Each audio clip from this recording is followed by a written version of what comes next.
Hello, everybody. Welcome to No Bones Fight Talk and to part two of our little shows tonight. We've had a little Scottish takeover from a couple of guys that made a big splash in their debuts in Manchester this past weekend. We are joined now by Sean Weir, the Butcher. Welcome, Sean. Thank you for joining us. Thanks for having me. Pleasure. No problem, mate. First of all, congratulations to your victory this past weekend against Joe Lister. How did that feel? Yeah, felt good. Felt good. A lot of hard work went into that training camp. Obviously, before the fight, I knew what Joe was capable of. So, so a lot went into it. A lot went into that camp, and the fight didn't disappoint. I'm sure everybody's seen that. He's two explosive fighters.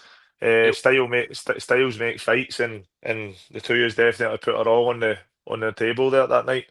It was an incredible fight, Sean. Let's put it that way. We were sat ringside, and I mean, Joe's a friend of ours. We've had him on show a few times, so we were looking forward to watching him. But we knew plenty about yourself. We'd been told about yourself and what you were capable of, and we'd know that Joe would have to be at top of his game to do anything. And yeah, it came out quick, didn't it? Did that take you by surprise at all, or did you do a lot of research on him and you kind of expected him to do that? No. Listen, the first knockdown was legit. Starting off in when we started off in the fight, I knew Joe was going to be fast. I knew he was going to be explosive. I didn't realise. I didn't think he was going to be as fast as what he was. He was really fast, and he caught us. The first opening exchanges, we caught each other, and I didn't think at that stage he had the power. So I then went in. He caught us with a right hand on the shoulder. I've rolled and he's caught us with a right hand on the shoulder, and I went to throw a jab, and it was like a jab. In my head, I was going jab, step out to land the right hand because I knew he was going to come forward. I threw the jab and my feet. He was just that quick. He was that quick after the mark. He slipped it and he came right on the top with the right hand. Have to give him it. Knocked us down. I knew straight away that it was a shot. That's you can see it in the. I smiled at him and I gave him the nod on it, saying that was a good one.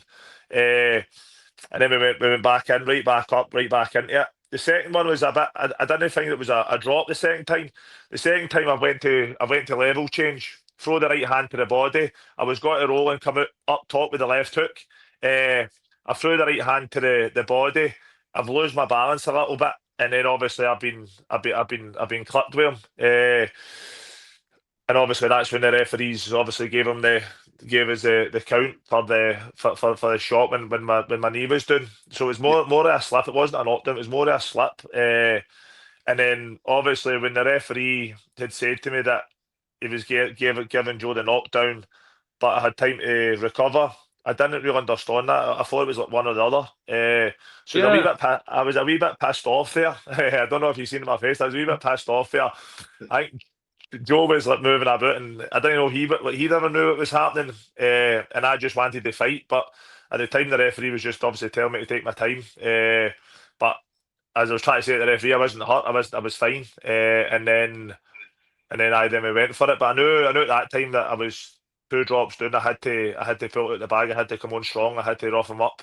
I couldn't give him the distance. I had to bring him into a fight. Yeah. I was going to say that it felt like that you closed soon after that moment. It felt like you closed the gap at the distance really quickly. Yeah. And just to go back to that, was it he eat you when you was on the ground, didn't he? So is that why you got extra time to recover? Yeah, knee down, wasn't it? Yeah. So one of my knee hit the deck, and then Joe's obviously clipped us, and then obviously that's how he gave us extra time. Yeah.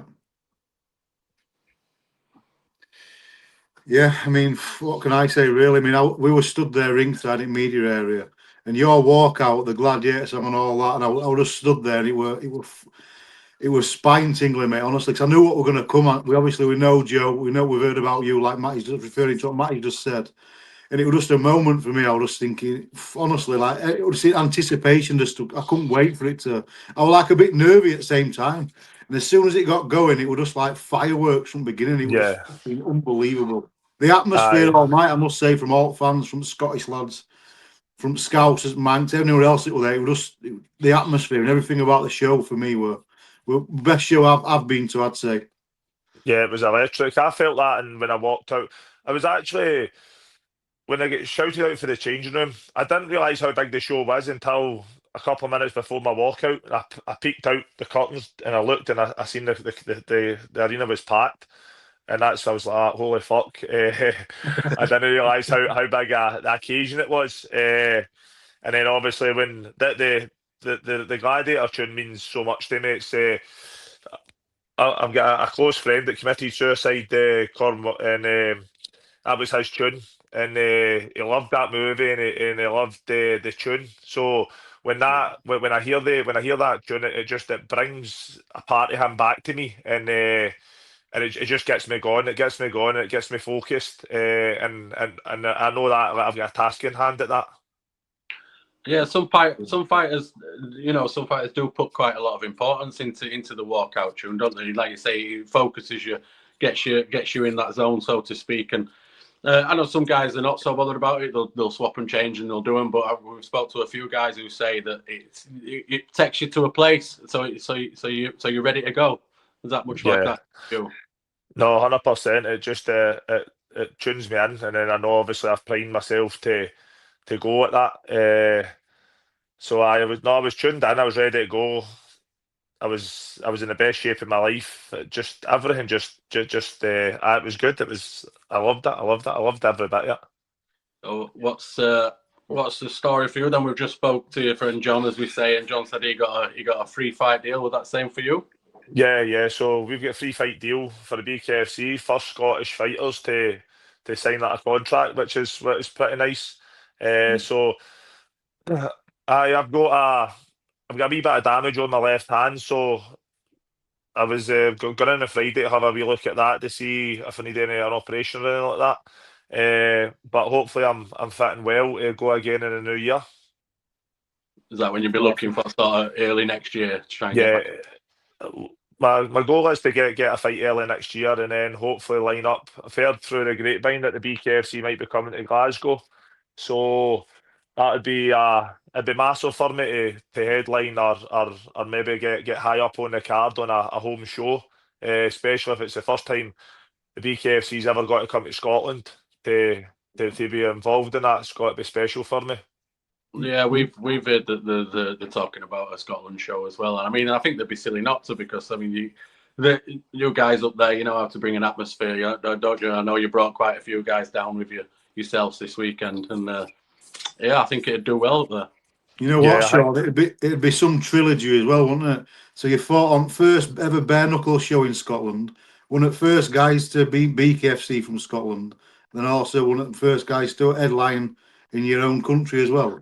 Yeah, it'd be massive. It'd be Yeah, massive. And that's what combat sports is all about. It's about taking lads and gaining them a dream. And Saturday night, that was a dream come true for me. Like to walk out on a platform, to fight on a platform like that was a dream come true. You know. What were you doing leading up to the fight? What's your past few fights? What have they been? I know you did the one on the same card as John, where Mr. Bakewell were up there and he saw you and asked you for you guys to come down. What were you doing prior to that? Have you been bare knuckle? Have you been boxing, MMA, or? So I had a few MMA fights. I actually boxed when I was younger. So I boxed when I was younger, and then I started doing MMA as a kid. I trained MMA for a number of years and had a few fights, and then just life got in the way, and just I had a bump in the road, and I just ended up in this spiral. Just wasn't training, wasn't looking after myself. Just thought the world was against me, and then done a couple of ayahuasca retreats last year. Found myself and started back training. Got offered the bare knuckle fight in July. Uh, took me a took me. I got offered it a couple of times before I accepted it. At the time, I wasn't training 100%. So when I accepted the fight with John Ferguson, that's when I really screwed the head down and started training. Went back to the MMA gym, started training with my old coach James Doolan at higher level MMA, and I just started working, bringing out my strengths again. went in, and obviously that fight with John Ferguson only lasted 40 seconds. And You did then, some damage to John that fight as well, didn't you? yeah. So again, John was a great first matchup as well because he was a tough guy, had rates of experience, and I knew if it went longer into the later rounds that I would have shook any ring rust off. Yeah. And then obviously after that, I got offered the fight with Joe Lister, and if anybody's getting a fight with Joe Lister, they're not going to knock it back. Yeah. Yeah, I mean, they say it's a bright young prospect in BKFC. I know they're throwing a lot at him, and he's been getting a lot of attention and stuff. And I'm sure that once Joe's healed up, he will be back, and he'll be back for fighting on top again. But yeah, it was an incredible performance for your debut to come down, like you say, if you've not been fighting that much prior to that, and for your debut to come down and do something like that against a guy like Joe, where all attention is, in undoubtedly for me the fight of the night. Take my hat off to you for that, pal. Oh, for sure. 100%. No, 100%. I believe it was a fight tonight and all. Like I spoke to Joe. I've actually reached out and I spoke to Joe. I spoke to Joe today, and I was I FaceTimed him just to check in with the kid, make sure if he's still in high spirits when he was, and it was good to see. And it's important now that Joe then now as a young guy starts to move on for this and starts to become better. And it's important for him to keep fighting because he's an incredible talent. And listen, there are no many guys that in fact I've never been put in my arse in my life, and that's the truth. I've never been put in my arse in my life, and he put me in my arse. And I said that in ring after the fight, didn't you? There's not many aye, reasons. That's it. no, and if you know the reputation that I carry up here, then everybody would tell you the same thing. And he's an incredible talent, and he has definitely got to go far in this sport. And I'm actually looking forward to the future and see where he goes as well. Yeah, there's been talk about maybe moving down weight. Is that right? That's what I've seen on today. So if he moves to 79, man, he's a fucking wrecking ball, isn't he? He then becomes. I think he's big at light heavyweight. I think he's got a lot of muscle mass. He's very explosive, very fast, very hard to deal with. And if he's brought him another, what is that, £10, and then rehydrating, he's got to be a fucking unit. He's got to be a unit, especially if he carries that power. It's devastating. Yeah. So what's the motivation for you then, Sean? What do you want next? Are you looking for belts? No, I'm not looking for belts right now. I want to.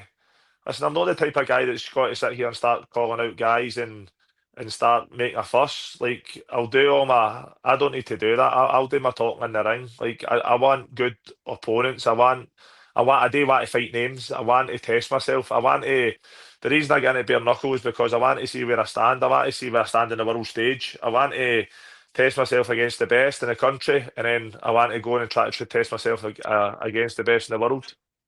Are you thinking stateside? Are you thinking Dubai? Are you thinking Rome, Italy? Right now, I'll just do what I'm told, and I'll do what Mr. Batewell says, and let's get a couple of UK. Let's get the. I really fancy. I think Connor Tierney's got a big card coming up in February. I would love to go on undercard of that for Connors because obviously I'm a friend with Connor. I've trained with Connor. Yeah, you've been training recently with him, yeah. Yeah, so I would love to go on undercard to that with a big opponent. Obviously, sorry, mate, carry on. I'd love to go on that as with a big opponent, and then obviously that shapes me up nicely for a big showdown in Glasgow, which would be unbelievable. Obviously, the UK title for the light heavyweight is currently vacant. We've got Conor Cook, who's currently ranked number one, I believe. He won the title fight, but he's missed weight, so he didn't get the belt for that. So it might be a shorter journey than you think to a UK title, mate. Yeah. Sure. Actually, no Conor. Like, he fought one of my teammates in MMA, in Alan Johnston, and Alan beat him a few years ago. So it'd be good. I would listen. I'm no. Connor's obviously he's been out there and he's been doing the damage and he's got himself into a really good position. I've just had my debut. Let me get another big win under my belt, and then let's see what the BKFC offer me. But he's definitely a fighter I look up to the and I'd love to see me match up against in the future. Things move very quickly though, don't they, in this game, especially Yeah. over here. I mean, within 2 or 3 fights, you can. I mean, we were talking to John earlier because he's fought Bart Kroll, who's well established in multiple weight divisions, and he's had an incredible win, barely a scratch on him. Things can move so very quickly, can't they? In space of 2 or 3 fights, within space of 18 months, you can be right at top of the heap. So yeah, that's what makes it so exciting and entertaining for us. Things Yeah, move no, extremely 100%, quickly. 100%. It's a short-lived career, obviously the BKFC or the BKB, because obviously your injuries and then obviously that kind of stuff as well. So I know it's not like a 10-year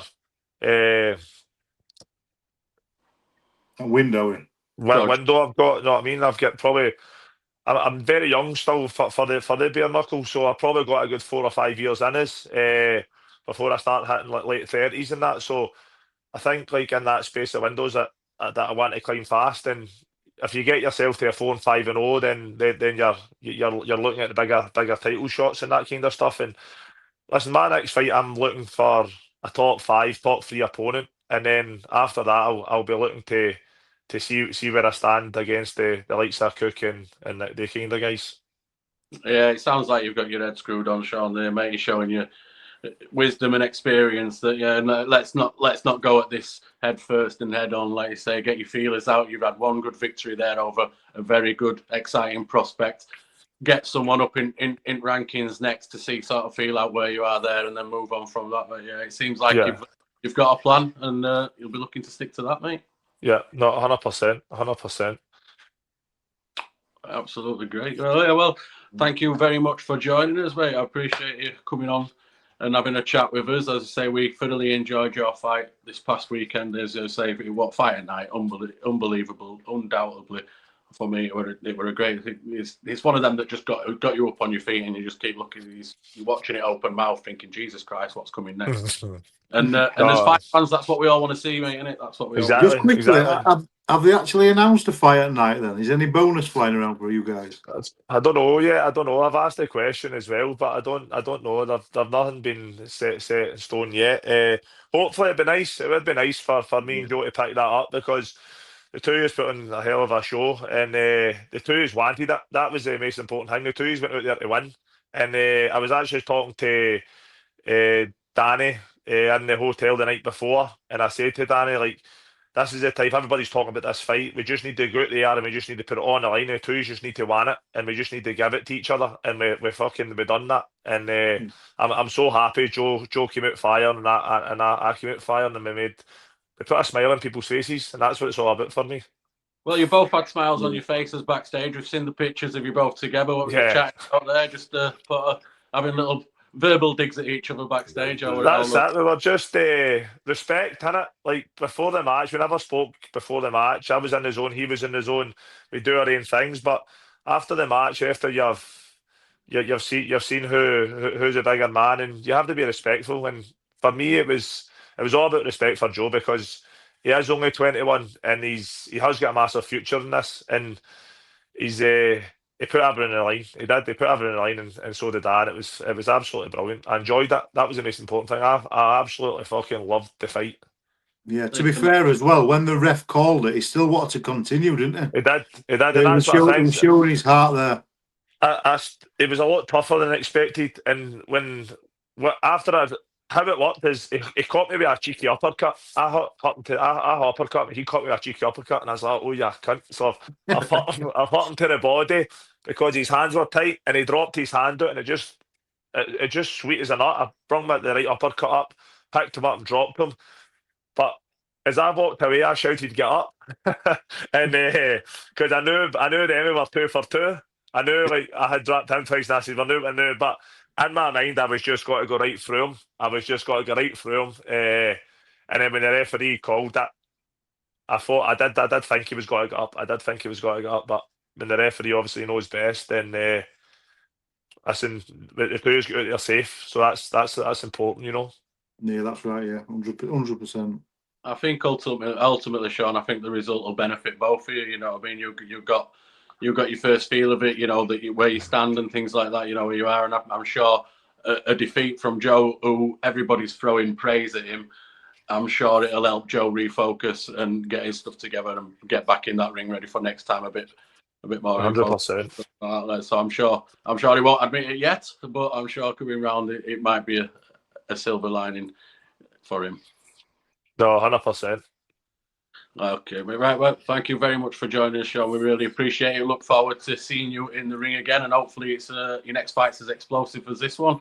Oh, it will be. That's the way I come. You know, that's what I'm going to bring to the table all the time. You've got to get that a fight with that anger, that just I want to take your head off. You know what I mean? I'm fighting. It's kill or be killed for me, and you'll see that obviously when I came back there. It was, if you're going to want to beat me, you've got to have the killers in there, and that's the only way. That's the only way you've got to beat me. Go I think hard. you Scottish boys are coming to take over, aren't you? That's the plan. Well, best of luck with that, buddy. Best of luck with that. Speak to you again soon, mate. Thank you very much. Thanks, lads. Much appreciated. Thank you. See you soon. man. Have a good night. Mate. Bye.